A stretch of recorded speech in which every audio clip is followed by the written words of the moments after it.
Hello! I come with some more very exciting news. So, you may have heard, this summer I went to Italy with 20 of you, and it was...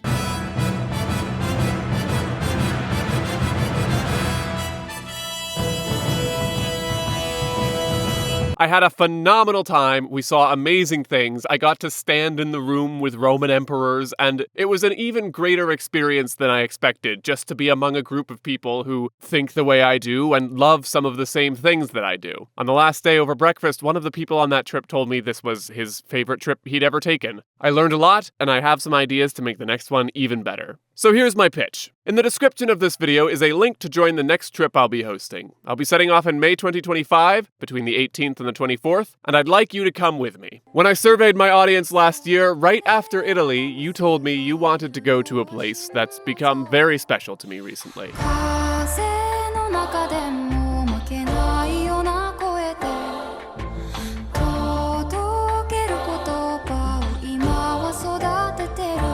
Japan is my favorite place I have ever traveled to. Simultaneously cutting edge and timeless, I spent 6 months there this year, and I have been aching to go back since I got onto the plane, and I'm planning on enrolling in language school to return on a student visa. Suffice to say, if you're anything like me, I think you're going to have a great time. Let me walk you through the plan for the week. Day 1. Welcome to the place that, for a short time, I got to call my home. You'll check into the hotel, I'll be there to say hello. If you want, I can teach you some Japanese, or at the very least, I will be sure to offer a crash course before our complimentary arrival dinner on which konbini is best and what snacks you need to try. Hint, it's milk tea and daifuku. This stuff is divine. Day 2 is all about getting a feel for the city of Osaka. We'll be visiting 3 neighborhoods. Kuromon Market is a covered Shotengai shopping street famous for its fresh fish and produce. Shinsekai is a sort of retro downtown area, and Dotonbori is... I think the best way I can describe Dotonbori is when you think of Japan and like glowing lights, neon signs, that's Dotonbori. I will also advise you, while we're in Osaka, get your hands on some okonomiyaki. It's like my favorite food to go out for with friends. I've seen it translated as savory pancakes or even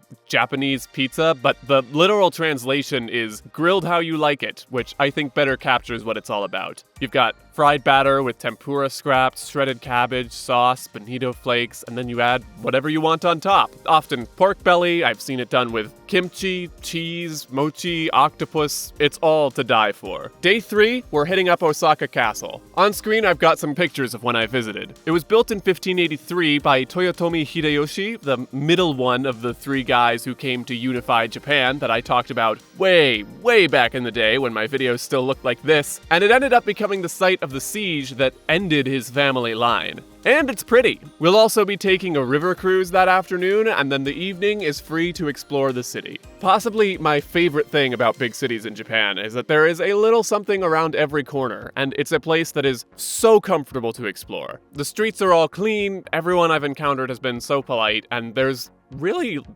no bad parts of town. I have spent so many afternoons and even nights in Tokyo just walking in a random direction and seeing where I end up, which I wouldn't do in a lot of American cities. Day 4, we're packing up and heading to Kyoto, Japan's ancient capital. Fun fact, the name Kyoto literally means capital city. You'll get to experience a bit of living history and take part in a traditional tea ceremony because, kind of like Osaka and okonomiyaki, Kyoto is famous for its green tea. Like, before you even leave the train station, there's all these shops selling specialty Kyoto tea, but we get to go to the real good stuff. Then we're off to Fushimi Inari. Fushimi Inari is one of Japan's most famous shrines because behind the main temple is a mountain path dotted with several cemeteries and smaller shrines lined with 10,000 torii gates. I put in a special request to spend more time here. It's super busy at the bottom, and then it opens up, and all of a sudden there's the cemeteries and a lake, and you circle the top of the mountain, and there's a great view of the city. I went with my friend a few months ago and ended up getting lost in a bamboo forest down this little side path looking out for wild boar. It's just magical. And there's a sort of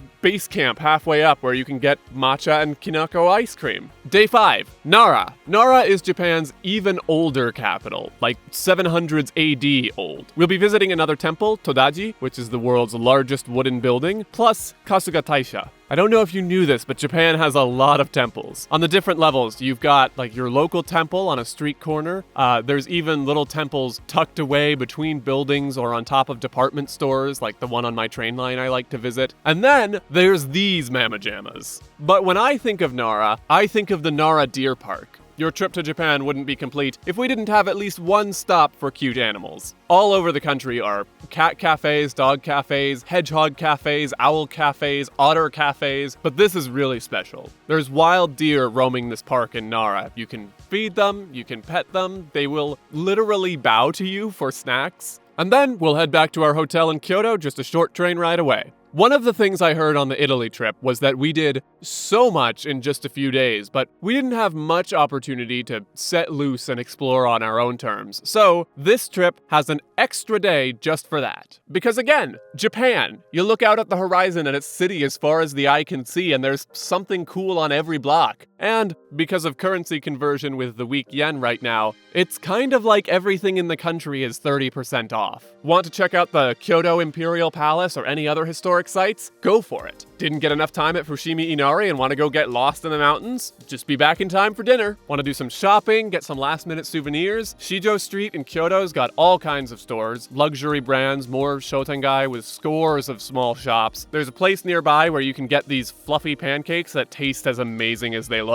Want to go to the Edo period street in Gion? Maybe rent a yukata or kimono, go take your new profile picture? You got it. Hell, you want to do something in Nara or Osaka? Guess what? You can get to both by train in 45 minutes. In a hurry? Take the bullet train. It's 15 minutes. The world is your oyster. It's glorious. And then we'll have one more dinner included in Kyoto and say our goodbyes in the morning. With all that excitement laid out, just a couple more things I need to mention. Firstly, the number of people I can take is limited. We need to bring at least 8 people to make this trip possible, but I can't take more than 24. Last year, the trip sold out in the first week, so if you want to go, here's what I recommend. Right now, we've got early bird pricing. You get $100 off the trip, your deposit is refundable up to these dates, and there's a monthly payment plan. That's all for now. I'm really excited to share Japan with you, and I hope you'll join me.